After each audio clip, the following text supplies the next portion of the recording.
إذا أردت أن لا يعرف عدوك أسرارك فلا تخبر صديقك بها. ما هو اللي بنيناه؟ حسام، الأقدار بيد الله.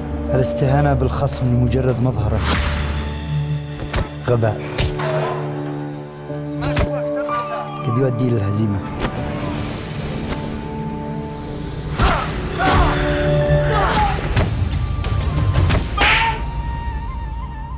لا عاش ولا كان يابا الذي يقدر يمسك شعره منك وأنا عايش.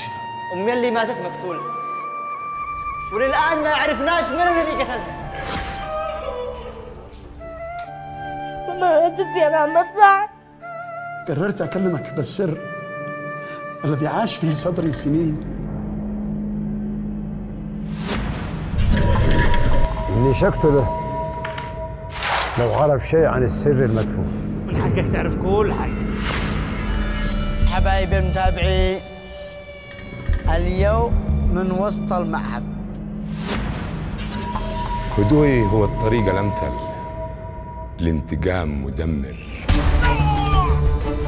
كل المجرمين الذين قبلك قالوا نفس الكلام وآخرتهم في قبض الأمر. مسلسل سر الغراب تشاهدونه في رمضان.